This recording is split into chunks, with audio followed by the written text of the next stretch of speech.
ఉదయ్పూర్ గ్రామం ఒక వనంతో చుట్టుముట్టి ఉంటుంది. ఊరి వాళ్లందరూ ఈ వనాన్ని పూజిస్తూ ఉంటారు. కేవలం వెదురుతో తయారైన వస్తువులను, ఇళ్లను ఉపయోగిస్తూ ఉంటారు.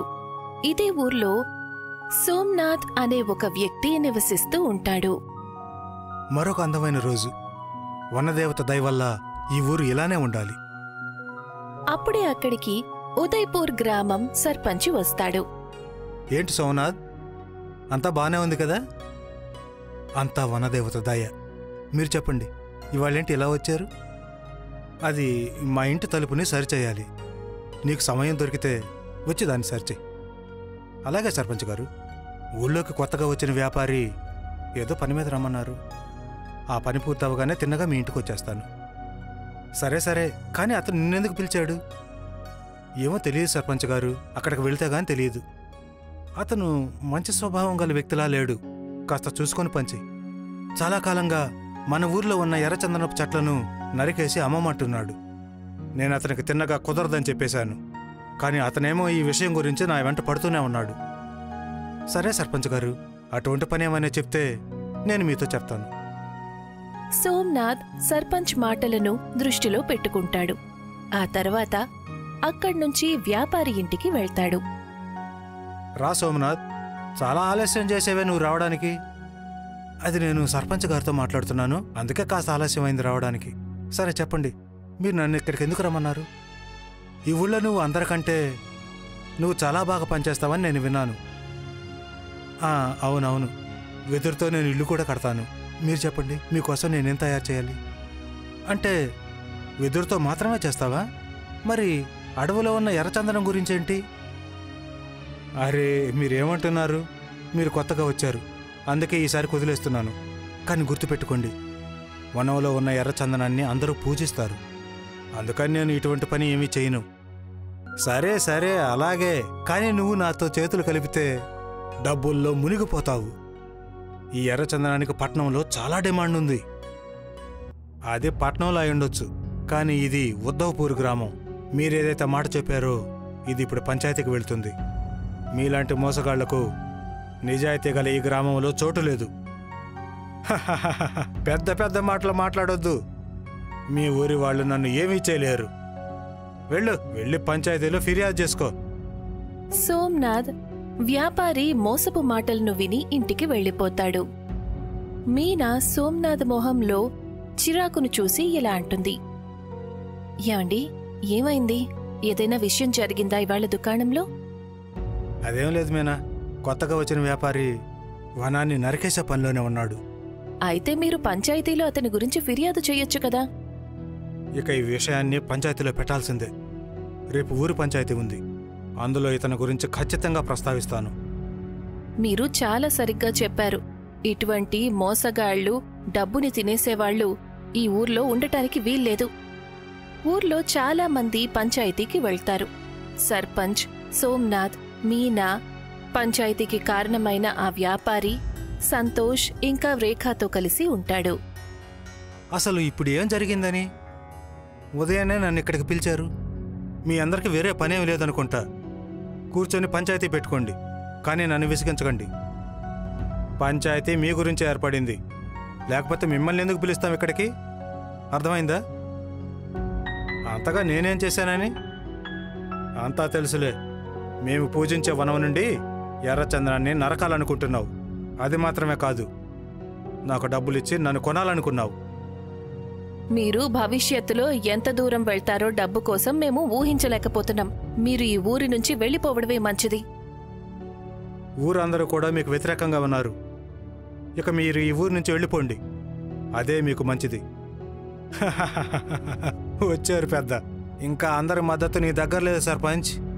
సంతోష్, రేఖల కుటుంబం దీని లాభం గురించి అర్థం చేసుకున్నారు. వాళ్ళు మీ అందరిలాగా మూర్ఖులు కాదు.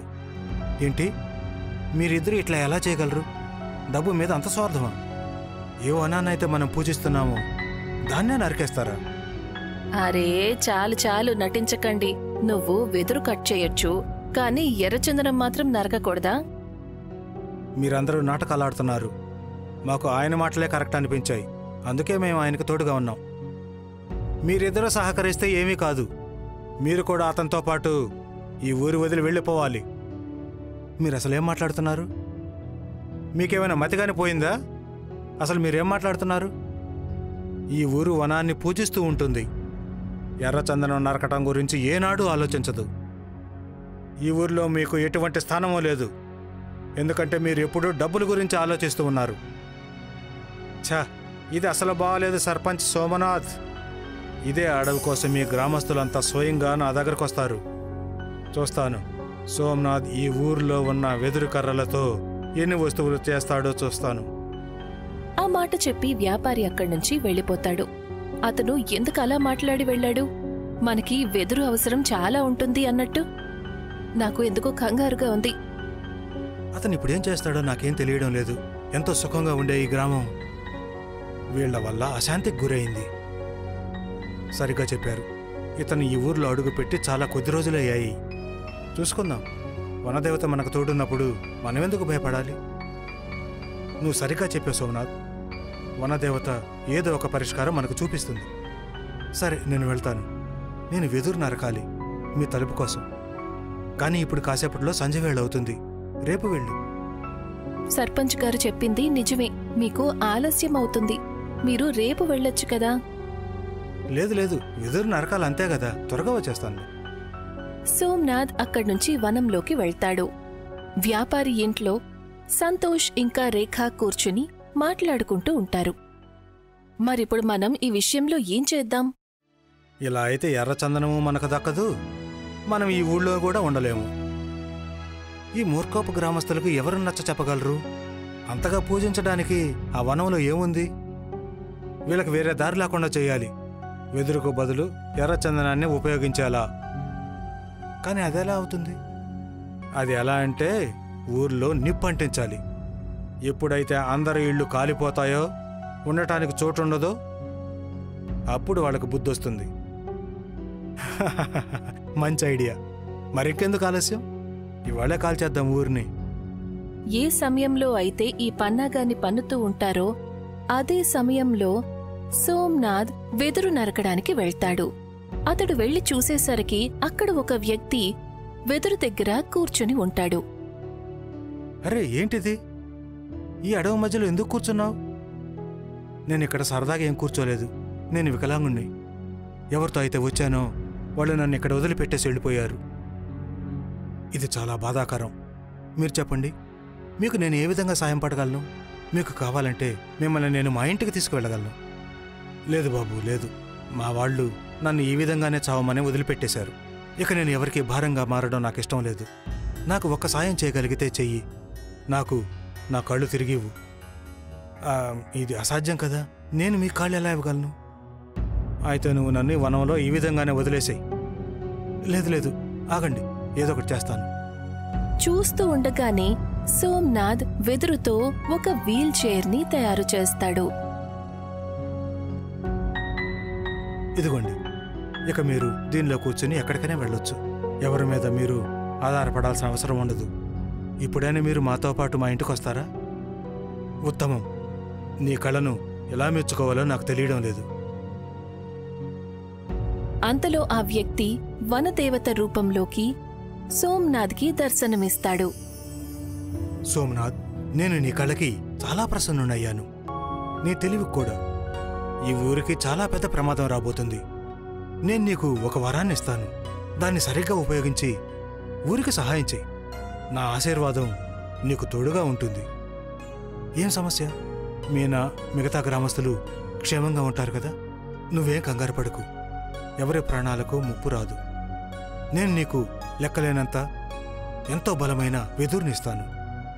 అది నీ మాట వింటుంది. నువ్వెప్పుడనుకుంటే అప్పుడు ఆ వెదురు ప్రత్యక్షమవుతుంది. దానిని ఎప్పుడు ఎక్కడ ఉపయోగించాలో నీకే వదిలేస్తున్నాను. ధన్యవాదాలు ప్రభు, ధన్యవాదాలు. ఆ మాట చెప్పి వనదేవత అంతర్ధానమైపోతారు. సోమనాథ్ ఊరివైపు పరిగెడుతూ వెళ్తాడు. సర్పంచ్ గారు, ఏంటి ఇలా జరిగింది? ఈ నిప్పు ఎలా అంటుకుంది? నాకు తెలీదు. కానీ ఇంత పెద్ద అనర్థం నేనుండగా ఎలా జరిగింది? మీరేం బాధపడకండి సర్పంచ్ గారు. మీరు ధైర్యంగా ఉండటం చాలా అవసరం. వ్యాపారి ఎక్కడ?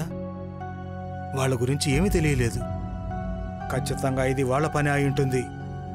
ఎందుకని? ఎర్రచందనాన్ని నరకడం కోసం చేసుంటారు. కానీ ఈ పరిస్థితుల్లో మన దగ్గర ఎక్కువగా వెదురు లేదు, మన అందరికీ ఇల్లు కట్టుకోవడానికి. మరి ఇప్పుడు మనం ఏం చేద్దాం? ఈ ప్రశ్నలన్నిటికీ సమాధానం రేపు పంచాయతీలో తెలుస్తుంది. మరుసటి రోజు పంచాయతీలో వ్యాపారి తన తోటి వాళ్లతో అక్కడికి వస్తాడు. ఊరి వాళ్లందరి ముందు తన ప్రస్తావనను ఉంచుతాడు. ఈ ఊరిలో ప్రతి ఇల్లు కాలిపోయింది. ఇన్ని ఇళ్లను వెదురుతో కట్టడం అసాధ్యం. ఎందుకంటే ఇంత వెదురు ఈ ఊర్లో లేదు. మీరందరూ గనక ఒప్పుకున్నారంటే ఎర్రచందనం కర్రలతో మీ అందరికీ ఇల్లు కట్టిస్తాను. నువ్వే నిప్పంటిస్తావు, ఆ తర్వాత నాటకం ఆడతావా? ఎర్రచందనాన్ని మేము నరకము, నువ్వు ఎంత ప్రయత్నించినా సరే. కానీ సోమనాథ్, దీనికి ఇంతకంటే ఉపాయం ఏముంది? అవునవును సోమనాథ్, చెప్పు, జవాబు చెప్పు. ఈ సమస్యను నువ్వు ఎలా పరిష్కరిస్తావు? బహుశా ఇంటితో పాటు ఇతని తెలివి కూడా కాలిపోయినట్టుంది. మీరేం కంగారు పడకండి సర్పంచ్ గారు, మన దగ్గర వనదేవత ఆశీర్వాదం ఉంది. ఏం ఆశీర్వాదం? సోమనాథ్ వనంలో జరిగిన సంఘటన మొత్తం సర్పంచ్ గారికి ఊరి వాళ్లకి వివరిస్తాడు. నిజంగానా? ఇది చాలా గొప్ప విషయం. ఇతని మాటలు మీరు నమ్మకండి. ఇతను తన వ్యాపారం కోసం మీతో ఇలా మాట్లాడుతున్నాడు. దానివల్ల అతని వెదురుతో ఇళ్ల కట్టే వ్యాపారం బాగా సాగుతుంది కదా. నేను కేవలం ఒక్కిళ్ళే కడతాను. నువ్వు అసలేమంటున్నావు? మీరందరూ చూస్తూ ఉండండి. ఇక అందరినీ మభ్యపెట్టడం ఆపు. ఎవరెవరికైతే డబ్బులు ఖర్చు లేకుండా ఇల్లు కావాలనుకుంటున్నారో వాళ్ళు నా దగ్గరకు వచ్చి రేపటికల్లా కలవండి. ఆ మాట చెప్పి వ్యాపారి సంతోష్ రేఖాతో పాటు అక్కడ్నుంచి వెళ్లిపోతాడు. వాళ్లందరూ సోమనాథ్ వైపు అనుమానంగా చూస్తూ ఉంటారు. నేను పని మొదలు పెట్టబోతున్నాను. మీ అందరికీ నా మీద నమ్మకం ఉంటే నాతో పాటు పదండి. వీళ్ళందరూ ఇంకా అనుమానంగానే ఉన్నారు. అందరూ భయపడుతున్నారు. కానీ నేను నీకు తోడుగా ఉన్నాను. నువ్వు మొదలుపెట్టు. సోమనాథ్ అదే పంచాయతీ చెట్టు కింద తన వెదురుతో ఒక పెద్ద బంగళాని తయారు చేయటం మొదలు పెడతాడు. అందరూ వాటంతటదే ఏర్పడుతున్న వెదురును చూసి ఆశ్చర్యపోతారు. వనదేవతకి జై, సోమనాథ్కి జై అందరూ అలాగే అరుస్తూ ఉంటారు.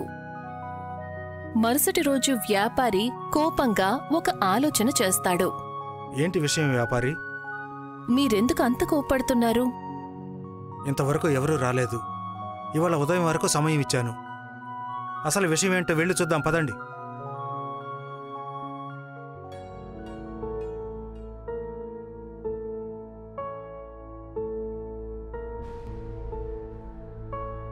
వ్యాపారి వెదురుతో తయారైన అంత పెద్ద భవనాన్ని చూసి ఆశ్చర్యానికి గురవుతాడు.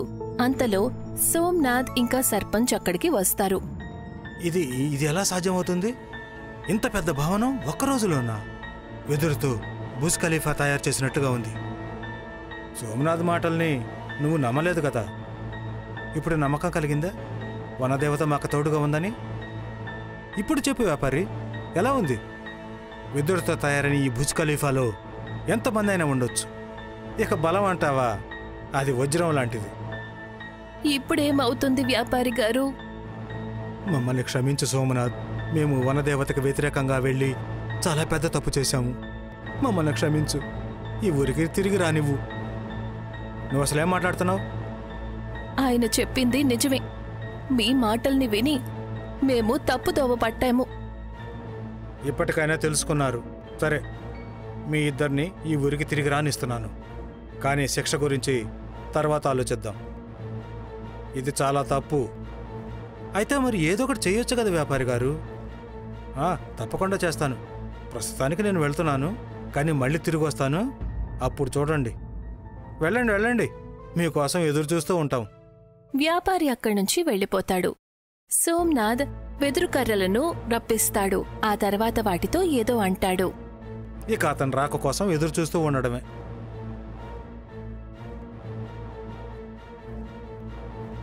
ఈ ఇంటిని కాల్చేయి. మీరు చెప్పాక నేను కాల్చకుండా ఉంటానా?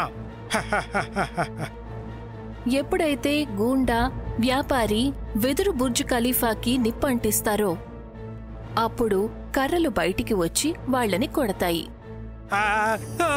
కాపాడండి, కాపాడండి, కాపాడండి, కాపాడండి. ఆ తర్వాత సోమ్నాథ్ సర్పంచ్ గారు భవనంలో నుంచి బయటికి వస్తారు. ఎవరో గాని సరిగ్గా చెప్పారు. ఇలాంటి వాళ్ళకి ఇలాగా చెప్పాలి. పారిపోండి, మర్యాదగా ఇక్కడి నుంచి పారిపోండి. ఈ ఊరు చుట్టుపక్కల ఎక్కడా కనిపించకూడదు. వ్యాపారి అక్కడ్నుంచి భయపడి పారిపోతాడు. ఇక వనదేవత కృప వల్ల ఉధవ్పూర్ గ్రామం మళ్లీ ప్రశాంతంగా సుఖంగా జీవితాన్ని వెళ్లబుచ్చుతుంది.